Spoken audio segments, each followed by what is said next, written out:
mukunzi w'umurongo wo kwezwa, amahoro y'Imana bane nawe. Nongeye kukwakira muri ibi biganiro aho tugiye kurebera hamwe amahame shingiro y'ukuri kwa Bibiliya.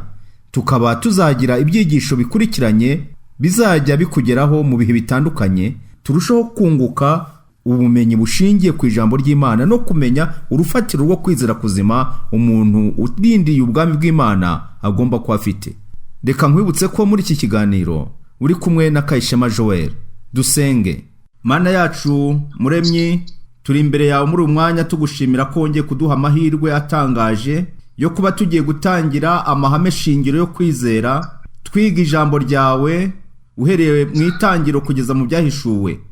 Data mwiza, turagusaba kugira ngo udufashe kugusobanukirwa, dusobanukirwe n'umugambi udufiteho, dusobanukirwe n'ibyiza uduteganyiriza, kugira ngo bidatinze ubwo iherezo rya byose rizagera, ukurikiye iki kiganiro wese ndetse n'undi wese uzabasha kumva ubutumwa bwiza, twese tuzabashe kugusanganira.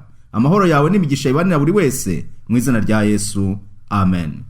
Uyu munsi ndagira ngo wenda mbaze akabazo, ariko nanone mugatekerezeho. Sinzi niba hari umuntu wibuka mu bafite inyubako turi kumwe umubare w'amabuye yubatse fondasiyo y'inzu ye, cyangwa se urufatiro rw'inzu. Waba wibuka amabuye yagiyeho umubare wayo? Ahari icyo kibazo gishobora kukugora, ariko noneho ubaye udafite urufatiro, ibindi byose byakorwa ntacyo byatanga. Ibi byigisho rero nicyo bizadufasha. Muri ibyo tuzarebera hamwe, tubona ko ayo mabuye twagereranya na fondasiyo cyangwa se urufatiro rw'inyubako. Urwo rufatiro rukwiye gufasha abantu bemera Imana turi kumwe turindiriye kugaruka kwa Kristo, ariyo twagereranya n'ibyiringiro bitajegajega kandi byose bishingiye ku ijambo ry'Imana. Umugabane wa mbere w'urwo rufatiro cyangwa se ayo mahame tuzarebera hamwe ni ihame ryerekeranye n'Imana, aho tuzabona ijambo ry'Imana. Umugabane wa mbere. Umugabane wa kabiri ukaba ukubiyemo ubutatu buziranenge. Umugabane wa gatatu tuzareba Imana Data. Umugabane wa kane Imana Mwana. Umugabane wa gatanu Imana Mwuka Muziranenge cyangwa se Mwuka Wera. Noneho hakurikiyeho undi mugabane ugendanye n'ihame ryerekeye umuntu. Tuzareba inkomoko y'umuntu, mbese irema ryagenze rite, Bibiliya ivugaho iki? Kamere y'umuntu se, ubwo ni ihame rya karindwi. Kamere y'umuntu iteye ite? Ihame ryerekeranye n'agakiza tuzaba tugeze ku ihame rya munani, cyangwa se twagiranye na ya mabuye navuze 28, ubwo tugeze ku ibuye rya munani. Tuzavuga intambara ikomeye, turebe Bibiliya igaragaza intambara ikomeye gute. Irya 9 rizarivuga imibereho, urupfu n'umuzuko bya Kristo. Irya 10 imibereho y'agakiza, umuntu wakijijwe abaho ate, agiriye iyihe mibereho. 11 gukurira muri Kristo, mbese wamaze kwakira Kristo, wamaze kumenya Imana, wamaze kumenya inkomoko ye, akamenya ububasha bw'ijambo ry'Imana, akurira muri Kristo gute. Ubwo nibwo tuzahita dukurikizaho umugabane uvuga ihame ryerekeye itorero. Mbese yo havuzwe itorero ni iki? Ni ihame rya 12. Rya 13 tuvuga ngo itorero ryasigaye n'inshingano yaryo. Ihame rya 14 ubumwe mu mubiri wa Kristo.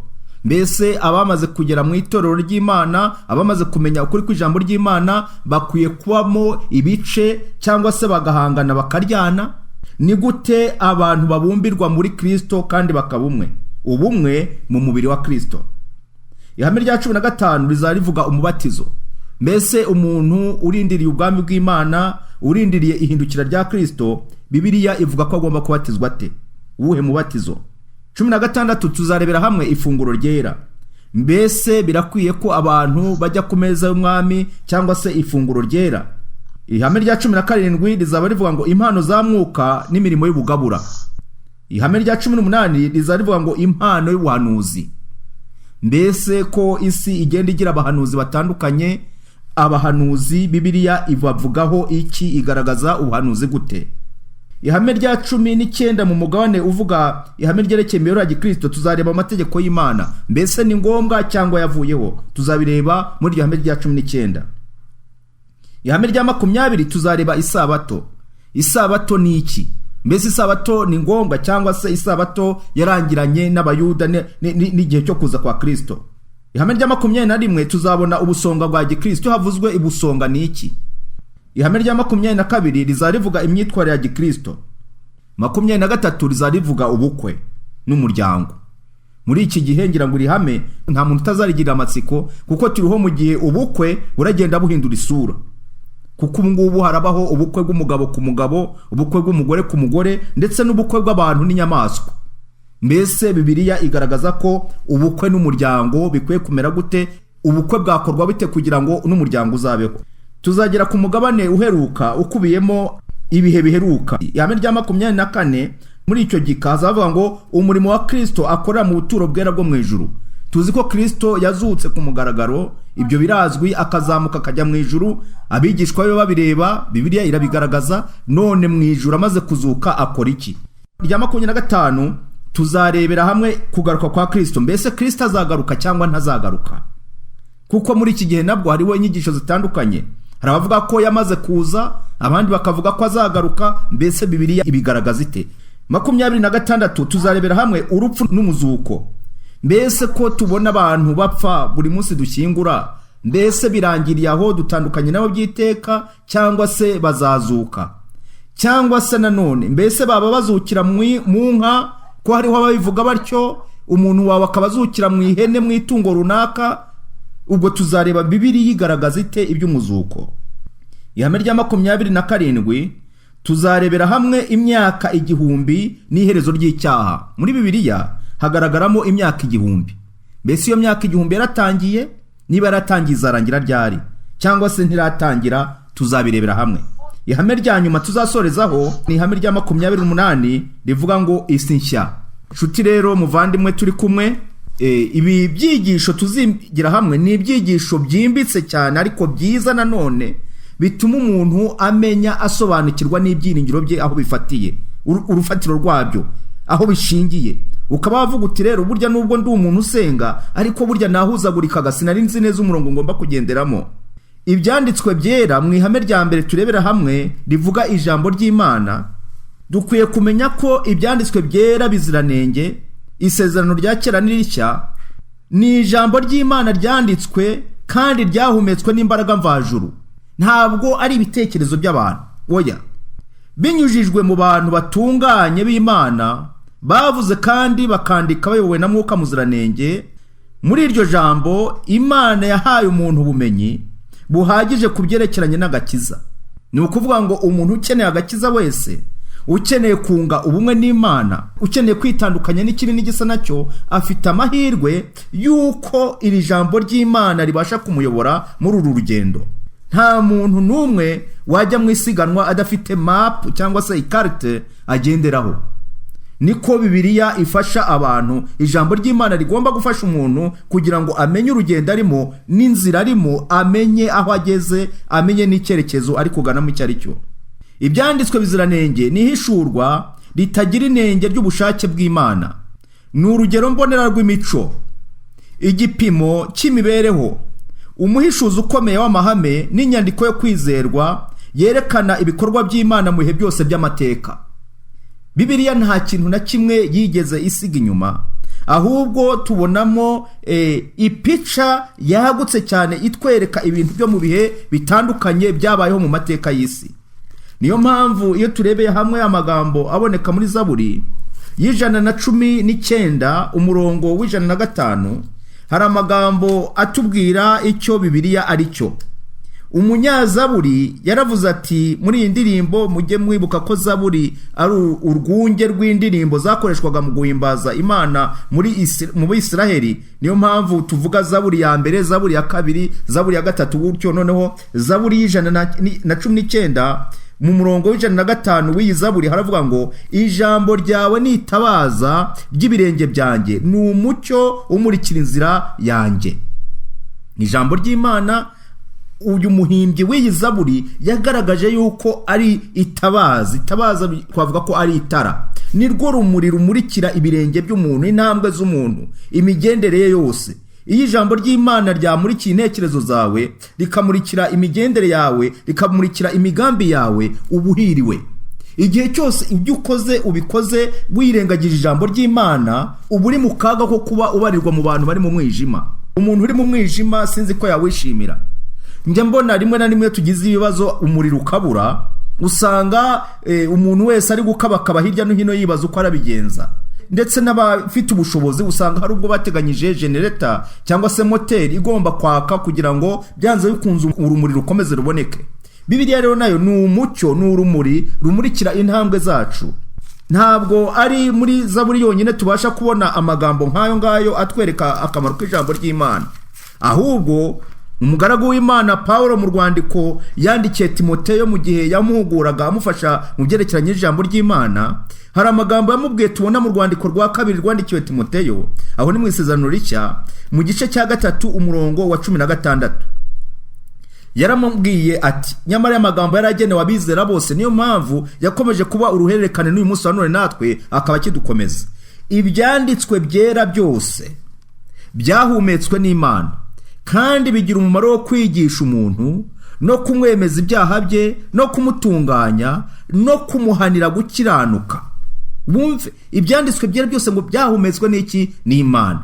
Kandi noneho si uguhumekwa n'Imana gusa, ahubwo bifite umumaro kandi bigira umumaro wo kwigisha umuntu.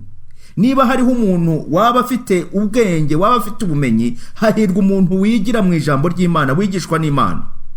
Noneho ntabwo ari ukwiga gusa ngo bimere birangirira aho ngaho, ahubwo ngo no kumwemeza ibyaha bye. Ijambo ry'Imana rigereranywa n'indorerwamo. Indorerwamo iyo uyirebeyemo ubasha kureba niba ufite ibizinga mu maso, kandi niba ufite ibizinga mu maso icyo gihe indorerwamo ibigize umumaro, kuko bituma ubasha kumenya uburyo bwo kwihanagura no kwitunganya no gukaraba. Ndetse icyo gihe ijambo ry'Imana ngo no kumwemeza ibyaha bye rirakwereka, rikakwereka uko uteye, uko uryiga, kurushaho kuri umwanya ugenda usobanukirwa n'ubukene bwawe. Noneho no kumuhanira gukiranuka. Ijambo ry'Imana, imbaraga ya Mwuka Muziranenge ikorera muri ryo igutsinda gusa ngo bigarukiraho, ahubwo no kuguhanira gukiranuka, rirakwereka, rirakuyobora. Ntabwo rimeze nka wa mwungeri cyangwa se umushumba wabona itungo riri gutana ngo avuze induru cyangwa rihondagure, woya, ahubwo ryo riragukebura, rikakwereka riti dore iyi niyo nzira abari unyuramo, dore inzira ikwiye nyura muri iyi, dore igikorwa kizima gikwiriye, dore icyo ukwiye gukora ni iki, kora iki ngiki. Noneho impamvu ni iyi, umurongo wa 17, kugira ngo umuntu w'Imana bashyitse. Muzi yuko muri iki gihe cya none usanga isi yose ndetse n'ibihugu cyane cyane biri mu nzira y'amajyambere bihangayikishijwe nuko abantu bafite ubuzima bukitse, ubuzima bwiza buzira umuze.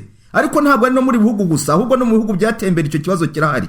Abantu bashobora kuba ari abantu bagiye barya ibibangiza, ugasanga umuntu yaragiye aba umuntu munini cyane kugeza ubwo umuntu ashobora kugira nk'ibiro 300, akaba atakibasha gutera intambwe, ahubwo biba ngombwa ko ahora yicaye cyangwa se aryamye. Icyo gihe aba yaragize ingorane yo kutamenya uburyo bwo gutwara umubiri we. Noneho hakaba n'abandi bagira ikibazo cyo kugwingira bitewe n'uko barya nabi, bakarya indyo idakwiriye, abandi bakarwara bwaki n'ibindi. Ibyo byose rero ugasanga bibaye ikibazo. Mu rwandiko rwa 2 rwa Timoteyo igice cya 3 umurongo wa 16, noneho n'uwa 17 niho geze ngo kugira ngo umuntu w'Imana bashyitse, nivuga ngo aba afite ibyangombwa byose. Njya numva rimwe na rimwe abantu bajya nk'abakinnyi n'abandi ugasanga agiye muri test mu bihugu by'i Burayi cyangwa se ahandi muri Amerika n'ahandi no mu Bushinwa cyangwa se ahandi bashobora mu bihugu by'Abarabu n'ahandi bashobora kumutumaho. Yagenda yajya gukora test, barangiza bakavuga bati rero twarebye dusanga inzara yarakwishe, wararembye, ntabwo we watera ishoti, ntango bizashoboka, ntabwo watsinda igitego, bati waranegekaye. Kandi umuntu twamubonaga ari igihangange, twebwe tumubona bica bigacika muri bihugu byacu. Ariko ahandi yagera bapima umubiri uko uteye, bareba amagufwa, bareba imbaraga z'akaguru kuko kugira reka da, bagasanga yaranegekaye, yarashize. Ubu rero Bibiliya yo ifasha umuntu kugira ngo umuntu w'Imana bashyitse afite ibimukwiriye byose ngo akore imirimo myiza yose. Umuntu w'Imana ntabwo akora igice kimwe ngo ibindi abireke. Niyo mpamvu na Yesu mu gihe cye yahanganye n'abayuda n'abafarisayo n'abazerote n'abanditsi n'abasadukayo, bahoraga iteka baza bamutega imitego, akababwira ati rero mufite ikibazo, ibi murabikora ariko na biriya ntimwari mukwiye kubisiga. Umwana urwaye bwaki cyangwa se ujya kurwara bwaki, ikimuranga bwa mbere arobanura ibyo kurya. ugasanga we kuri baravuga ati ngewe niri umuceri wonyine, bamuha imboga rekada, bamuha imbuto rekada, ugasanga ati mwumva umuceri akawuririra, hakaba n'urira umukati wonyine, bamuha ibindi ntabyemere, agashaka kurya uburisho gusa, isosi, ibiryo runaka, ariko ibyo bigomba kujyana akabireka. Bibiliya rero yo nuvuga ngo umuntu w'Imana agomba kwiga byose kandi agacukumbura. Muri uko gucukumbura kandi ibyo bikubaka nibyo bikugira. Indyo nzima igomba kuba ifite ibitera imbaraga, ibyubaka umubiri, ibirinda indwara. Ibyo ni uvuga umuntu uti uyu muntu hari ibyo kurya bizima bishyitse. Kugira ngo umuntu abashyitse agomba kurya neza, agomba kwirinda. Si ibyo gusa no agahumeka n'umwuka mwiza, agakora imyitozo ngororamubiri, akagira n'ibindi, akabasha kubona umucyo, ibintu bituma umubiri w'umuntu ugubwa neza. No mu by'umwuka niko bigenda rero. Iki kigwa rero kizadufasha kugira ngo dusobanukirwe n'akamaro ko kuba mu ijambo ry'Imana. Nta gitabo na kimwe kigeze gukundwa. Sinzi igitabo waba warakunze mu buzima bwawe, ariko ndagira ngo rwose nkubwire nkweruriye, nta gitabo na kimwe kigeze gukundwa, kikangwa, kigahabwa icyubahiro kandi kigacirwaho iteka nka Bibiliya. Nyumvira aya magambo. Nivuga ngo nta gitabo na kimwe kigeze gukundwa muri iyi si, kandi nanone nta gitabo na kimwe kigeze kwangwa ndetse kigacirwaho iteka. Nta gitabo nanone kandi kigeze guhabwa icyubahiro cyaruta Bibiliya. Ntacyo wabona, nta na kimwe. Abantu barishwe kubera Bibiliya. Abantu barishwe rwose, baricwa pe kubera Bibiliya. Abandi barishe nanone kubera Bibiliya. Yateye abantu gukora ibikorwa bikomeye kandi byiza. Kandi si ibyo gusa, ahubwo Bibiliya ubwayo nayo yaratutswe kubw'ibikorwa, kubera ko yagendaga itunga urutoki ibikorwa bibi abo bantu bakora, kubera yuko yagiye igaragaza amakosa yabo, maze ugasanga barayivovotera. Intambara zashenye byinshi kubera Bibiliya. Ibyanditsemo byateye impinduka, ubwami bwinshi bwahanguwe n'ibitekerezo byayo. Abantu batandukanye, guhera ku bizi by'Iyobokamana kugeza ku baharanira inyungu zabo, kuva ku baronda amoko kugeza ku baharanira inyungu rusange, kuva ku banyagitugu kugeza ku batanga umudendezo, kuva ku banyamahoro ukageza ku bakunda intambara, bose bashaka mu mpapuro za Bibiliya amagambo yo gushyigikira ibikorwa byabo. Ibyo ngibyo hari ushobora kuba uri mutoya cyangwa se, ariko usanga iteka abantu bafite no gushaka gukora amahano n'ibibi, usanga bagerageza kwifashisha Bibiliya. Ugasanga umwambuzi arayikoresha Bibiliya, abahehesi n'abasambanyi arakoresha Bibiliya. Ugasanga abashaka kwambura abantu umva yewe abicanyi agakoresha Bibiliya. Mbega igitabo cyahuye n'akaga, mbega igitabo cyahuye n'ingorane zikomeye. Noneho ukageza n'igihe ahandi abantu baramutse bagendeye mu by'ijambo ry'Imana bakavuga bati ngo ntakabeho no kwicwa, abandi bagatwikwa. Tuzabibona mu mateka atandukanye uburyo iki gitabo cyahuye n'urugamba rukomeye. Kandi ibyo byagiye biba ku bantu bize, bikaba ku bantu batize, ibyo bikaba ku bantu bashinzwe gutanga umudendezo ndetse n'abawubuza abandi. Umwihariko wa Bibiliya ntuterwa no kuba itagengwa n'ibya politike cyangwa se umuco mbonera mu bantu, iby'imibanire y'abantu, ahubwo uterwa n'inkomoko ndetse n'inyigisho byayo. Bibiliya ntabwo inkomoko yayo ari mu biganza by'abantu no mu bwenge bwabo, oya. Ahubwo Bibiliya ibyayo bikumiyemo ni inkomoko n'imvajuru, ni ibyaturutse ku Mana. Iyo twumvise ibyo Bibiliya nivuga ngo ni urukorane, ni ihuriro ry'ibitabo bitandukanye, ni biblioteke, inyandiko zitandukanye zahumetswe n'Imana, amagambo Imana yahaye abantu kugira ngo bayageze ku bantu bayo, bayageze ku bo yaremye. Ibyo rero Bibiliya mu yandi magambo ni uguhishurwa ko Imana yigize umuntu, umwana w'Imana Yesu Kristo, umucunguzi w'isi. Iyo usomye Bibiliya neza ubona ko uhereye mu itangiriro kugeza mu byahishuwe nta handi nta wundi uvugwamo, ni Yesu, ni ijambo wigize umuntu. Tuzabibona uko tuzarushaho kugenda tujya mbere uburyo burya Bibiliya ari bivuga. Kubera iki? Kubera ko yafashe umugambi wo gucungura umuntu uhereye katanga ka mbere, umuntu akimara gucumura akomeza kubana n'ikiremwa muntu muri urwo rugendo imyaka n'imyaka. Byageze mu gihe cya Nowa, burya Kristo ari we cyigishwa agaragarizwa abantu burya ari we uzahesha ab'isi amahoro. Na nyuma y'umwuzure birakomeza biraza bigeza mu gihe yavutsemo, ndetse biba agaterana zamba. Noneho bigeze igihe abagombaga kuba baramwiteguye barabwirije n'abandi byo kuza kwe, aribo bahagurutse baramurwanya bavuga bati ikiruta yatuvamo kugira ngo twigumanire umudendezo n'ubuzima twiberemo atagize ikiduhuganya. Nyamara ibyo ngibyo ntabwo byatumye Kristo yera mu gituro, baramwishe arazuka. Uyu munsi wa none turakiga ibye kugeza ubwo imyaka imaze kurenga 2000 turi kuvuga ibijyanye n'uburyo tumwiteguye, kandi uhereye mu itangiriro kugeza ku mwuzure ugakomeza kugeza igihe yavukiraga mu isi kugeza ubwo azagaruka, nta kintu na kimwe Imana yavuze kigeze kigwa hasi kitabaye. Niyo mpamvu tugomba kwiga iki gitabo tukitayeho. Uguhishurwa mvajuru rero, mu gihe mu mateka abantu bagiye bashidikanya ukwaho kw'Imana, benshi bahamije bashize amanga ko iriho rwose kandi ko yiyerekanye. Ni buryo ki Imana yahishuye, kandi ni akahe kamaro kabiri muri iri hishurwa ryayo? Hari uguhishurwa rusange cyangwa se kwiyereka abantu mu buryo bwa rusange. Iyerekwa ry'imico y'Imana rizanwa n'amateka, imyitwarire y'umuntu, umutimanama n'ibyaremwe. Akenshi rikunze kwitwa uguhishurwa rusange. Ibyo ngibyo nuvuga ngo uburyo Imana ibyayo bigaragarizwa mu mateka, imyitwarire y'ikiremwa muntu, umutimanama n'ibyaremwe, ibyo ngibyo byitwa ihishurwa rusange. Impamvu niye kubera ko rigaragarira abantu bose, baba basenga n'abadasenga, baba abubaha Imana n'abatayubaha. Ibyo ngibyo nibyo buri wese abasha gutangira umugabo, kandi rikaba risaba gutekereza. Kuri za miliyoni nyinshi z'abantu, ijuru rivuga icyubahiro cy'Imana, isanzure ryerekana imirimo y'intoke zayo, nkuko tubibona muri Zaburi ya 19:2. Nuvuga ngo iyo ureba isanzure ukareba amasi, hano wenda umuntu ashobora kutabyumva, ariko nuvuga ngo hari imibumbe yindi tutabasha n'ubu nubwo harimo imwe abantu bagerageza gusura muri iyi minsi. Muzi ko hari inkubiri y'abantu bari kohereza ibyogajuru ku mubumbe wa Marisi, ariko nabwo barabikora bavuga bati tureba ahandi hantu dushobora kuzimukira. Ariko mu isanzure hari imibumbe myinshi, ibyo tubona nk'inyenyeri, ariko nuvuga ngo hari amasi menshi atabarika. Ndetse bigeze igihe umuntu wa none batangiye kujya bavuga bati burya hariho amasi yandi nubwo ari kure, ariko bigaragara ko afite ubuzima nk'ubw'abaturage bo kuri iyi si. Nyamara na Bibiliya irabivuga, ivuga yuko hari andi masi atuwe. Ibyo tuzayibona.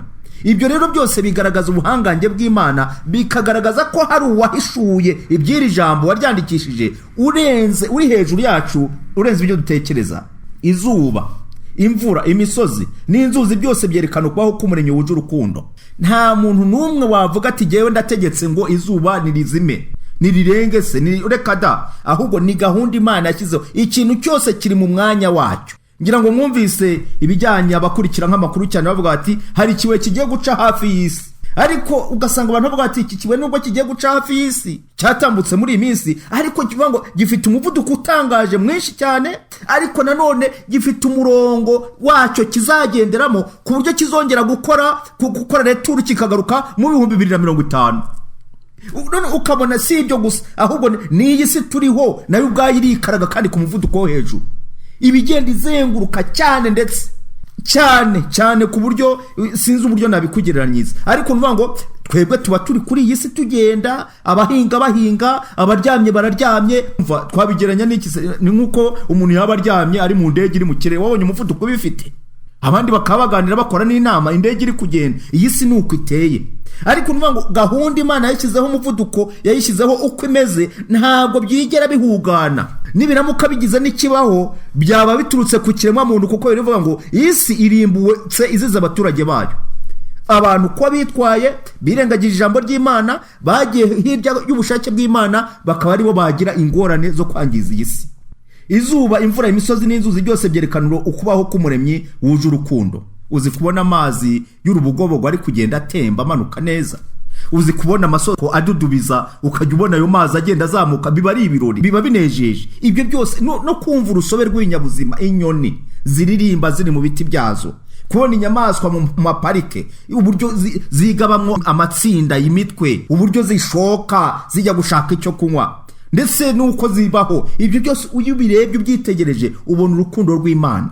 kuva isi yaremwa ibitaboneka by'Imana ni ukuvuga ububasha buhoraho bwayo n'ubumana bwayo abantu babibonera mu byo yaremye ku buryo busobanutse. Ntacyo rero umwana w'umuntu afite cyo kwireguza. Ni ukuvuga ngo guhishurwa rusange hari n'uburyo abantu babasha kwitegereza mu byaremwe byonyine bikabasha kwemeza umuntu ko Imana iriho. Ibyo rero kutabyemera nuvuga ngo ni ukwiyobagiza kw'abantu, aho umuntu avuga asa n'ushaka kwiyobagiza. Burya rero kwiyobagiza ni ikindi. Ubu hari uwigeze avuga ati rero burya niba hariho ikintu gikomeye, umva, umuntu usinziriye kumukangura bibasha koroha, ariko umuntu wisinzirije we ndakurahiye, umuntu wisinzirije ashobora guhombeka amaso ukajya ubona aragira atya ukabona aragira atya, ariko kumukangura bikanga. Kubera iki? Yisinzirije. Ariko umuntu wasinziriye ari ibisanzwe ubasha kumukomangaho, wamukomakoma byonyine gutya, wamukomangaho agakanguka ndetse akanakubaza ati habaye iki. Ariko uwisinzirije, uwigiza nkana, uwiyobagiza ngo atumve icyo Bibiliya ivuga, uwo nguwo niwe uteje ikibazo isi. Iki gitabo ni igitabo gikubiyemo ubwiru. Ibyaremwe ubwabyo byose bibasha kugaragariza umuntu wese urukundo rw'Imana, akamenya ko Imana iriho. Ariko reka nkubaze, ibyo ari byose nawe waravutse byonyine ko umuntu uriho, ukaba wari urusoro, ukabyarwa ukavuka, warangiza ugasangura ufite ibintu uri kugenda ukira kuri gahunda mu isi, ufite abo uyobora, ufite ibintu ukora bitandukanye, ubona atari gitangaza. None si byo ubuzima uhagazemo ukiri urusoro wari kubasha kugira iyo migambi?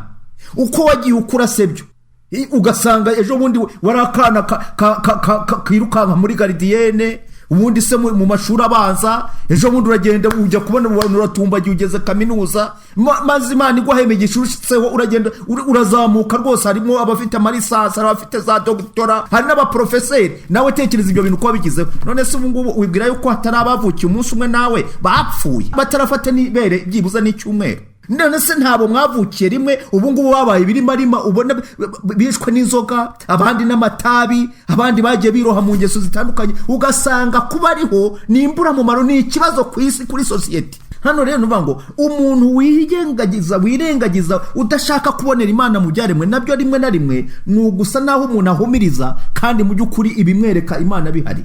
Abandi babona ibyerekana kubaho kw'Imana y'imbabazi mu mibanire myiza n'urukundo rukomeye ruhuza inshuti, abagize umuryango, umugabo n'umugore we, ababyeyi n'abana babo. Muri Yesaya 63 umurongo wa 13 tuhabona amagambo avuga ngo nk'uko nyina w'umwana ahumuriza umwana we. Urumva? Nk'uko nyina w'umwana, Bibiliya itubwira, twereka ibidufasha.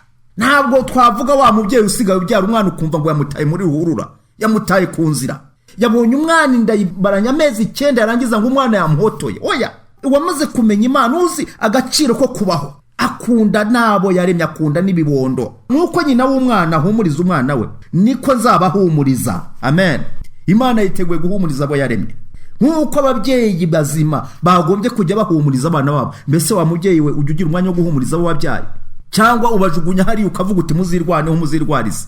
Noneho Zaburi 103 umurongo wa 13 ikatubwira ngo nk'uko se w'abana bagira ibambe, ugasanga bahoza ku mutima, yatekereza akavuga ati abana banje Uwiteka mfasha ngira uko mbategura. Nk'uko se w'abana bagira ibambe, niko Uwiteka arigirira abamwubaha. Imana yacu ni Imana ifite urukundo ruheranije, ni Imana yita kubo yaremye. Nyamara ubushyuhe bw'izuba bwerekana kubaho k'umuremyi wuje urukundo bushobora guhindura isi ubutayu ndetse bukazana amapfa. Wumve nawe, rya zuba rimwe na rimwe tubasha kubona tukaryishimira, ariko hari n'igihe rishobora guhindura isi ubutayu ndetse agatera n'amapfa. Imvura ishobora kwihindura imivu y'amazi yirukana abantu mu mazu yabo, ugasanga inkangu zateye, abantu bahunze, bataye ibyabo, kandi mu by'ukuri imvura ubundi twayibonaga tukayiboneramo n'urukundo rw'Imana. Rya zuba imirasire yaryo izi katunezeza, mu mwanya ukabona rihindutse iryotsa rigatwika. Agasozi karekare gashobora gusadukamo kakariduka kagasandara. Nibyo navugaga by'inkangu. Imibanire y'abantu ivamo kenshi icyari, kwifuza, umujinya n'urwango, akenshi rushobora gutuma habaho n'ubwicanyi. Niyo mpamvu usanga habaho ubujyanama n'uburyo bwo kunga abantu no kubafasha. ibyo biratwereka iki? Intambara iri hagati y'ikibi n'icyiza, urugamba ruri kuri iyi si. Ibyo twabonaga ari imigisha rimwe na rimwe bigahita bisandara bigahinduka imivumo, ibyari ibisubizo mu yindi mwanya bigahinduka ibibazo. Uru ni urugamba Bibiliya ishaka kutwereka, tukamenya uburyo muri ibyo byose Uwiteka aba ari hafi kugira ngo agende abungabunga ubuzima bw'abantu. Uzi kubona abantu bahunga bakagwa mu mayira, abandi bakahitanwa n'impanuka zikomeye, wowe ukabona ubayeho. Ugasanga ibyorezo byateye, abantu bararwaye bagize bate, ukabona urasigaye wibwira ko ari iki se uba wakoze n'Imana. Kandi n'abahuye n'ibibazo si ukubera ko Imana ibanga, oya, ahubwo byose bifataniriza hamwe kutubera isomo kugira ngo tubyigireho, tumenye ko dukwiye kubara iminsi yacu, dukwiye gutinya, tukubaho Uwiteka, tukabaho Imana yacu tuyiha icyubahiro. Isi ituzengurutse yataye umurongo, ukwiye kubyumva kandi ukabyemera. Isi ituzengurutse yataye umurongo, ifite ibibazo biruta ibisubizo. Ibibazo isi ifite biraruta ibisubizo bihari. Niyo mpamvu ngira inama umuntu wese ukurikira iki cyigisho, waba uri uyobora, waba uri n'uyoborwa, mwireba na ingwe turiho mu gihe kibi. Isi ifite ibibazo biruta ibisubizo bihari. Ibi rero kutabimenya bituma abantu barakara, ugasanga avuga banze kunyitaho, ibibazo bihari biraruta ibisubizo bihari. Uragira ngo agira ati uyobora ko ayoboye mu gihe kibi, nawe uyoborwa ko uyobowe mu gihe kibi, utegetse mu gihe kibi. Itonde rero cy'amahenuka y'isi, igihe kibi Bibiliya iragitunga urutoki. Wihagurukira abandi, ahubwo tuza mupfukame musenge muvuge uti Uwiteka turayamanitse dutabare. Yerekana intambara hagati y'icyiza n'ikibi, nyamara ntishobora gusobanura uko iyo ntambara yatangiye. Isi ntabwo yabikubwira, ntabwo isi yakubwira abarwana iyo ntambara impamvu bayirwana, ntabwo impamvu iyo ntambara iriho isi yayikubwira. Nta nubwo isi yakubwira uzabasha gutsinda urugamba uretse Bibiliya yonyine. Isi ubona ko ibibazo biyizengurutse ari byinshi, ukabona hirya no hino hari uguta umurongo, ariko nta gisubizo wabona. Igisubizo n'intsinzi wayimenya byonyine ari uko ugiye mu ijambo ry'Imana. Uyu munsi rero muvandimwe, nshuti twabanye, ndagusaba kugira ngo Imana igire uburyo ikwiyereka binyuze mu byaremwe, iguhishurira ukuri kwayo. Amagambo ngira ngo dusorezeho uyu munsi nahavuga ngo uguhishurwa kwihariye. Hari uguhishurwa rusange tubasha kuba twabona Imana mu byaremwe, hakaba no guhishurwa kwihariye. Icyaha kizitira uguhishurwa Imana yashakaga gutanga ubwayo binyujije mu irema. Niyo ngo icyaha cyabaye nk'igikiraho bariyeri, kigaca intege ubasha bwacu bwo gusesengura ubuhamya bw'Imana bugaragarira mu byaremwe. Mu rukundo rwayo Imana yatwihishuriye by'umwihariko kugira ngo idufashe kubona ibisubizo by'ibyo bibazo bizengurutse isi. Binyuze mu isezerano rya kera n'irishya, yatwiyeretse mu buryo bwihariye kugira ngo imico y'urukundo rwayo idashidikanywa. Uko kwihishura mbere na mbere kwanyujijwe mu bahanuzi. Imana ikoresha abahanuzi batandukanye kugira ngo igende igaragaza ubushake bwayo. Noneho kugaragara by'ikirenga mu kwigira umuntu kwa Yesu Kristo, nk'uko tubona mu Baheburayo igice cya mbere umurongo wa 1 n'uwa 2. Bibiliya yuzuye amagambo menshi aduhishurira ukuri kwerekeranye n'Imana, ariko muri ubwo buryo ikanerekana Imana nk'umuntu. Ubwo buryo bwombi bwo kwihishura ni ingenzi. Uburyo Imana yihishurira mu byaremwe n'uburyo Imana yihishuriye abantu binyuze mu mwana wayo ari we Yesu Kristo. Dukeneye kumenya Imana binyuze muri Yesu Kristo. Yohana igice cya 17 umurongo wa 3, ubu nibwo bugingo buhoraho ko bakumenya, bakamenya n'uwo watumye. Ngaho aho ubugingo buhoraho bushingiye. Nk'uko dukeneye kumenya ukuri kuboneka muri Yesu Kristo, nk'uko tubona amagambo mu Banyefeso igice cya 4 umurongo wa 21. Binyuze mu byanditswe byera biziranenge, Imana ivanaho ibyatuzitira mu buryo bw'intekerezo, mu buryo bw'umubiri n'ubw'umwuka, mu kutumenyesha ubushake bwayo bwo kudukiza. Imana ikaduhishura, ikatwiyereka binyuze mu rukundo twaragaragarijwe binyuze muri Yesu Kristo, kandi ibyo byose tukabibonera mu ijambo ry'Imana. Ikigenderewe si ikindi, ni ukudukiza. Ikigenderewe ni agakiza kawe n'akanjye. Imana yo mu ijuru idufashe kugira ngo mu gutangira iri hame rya mbere, nk'uko twabonye yamabuye kwizera k'umuntu kugomba kuba kwicayeho, urufatiro rwo kwizera kwacu, dukomeze tujya mbere. Imana ikugire neza. Niko gusenga ngusabira mu izina rya Yesu Umukiza wacu, amen.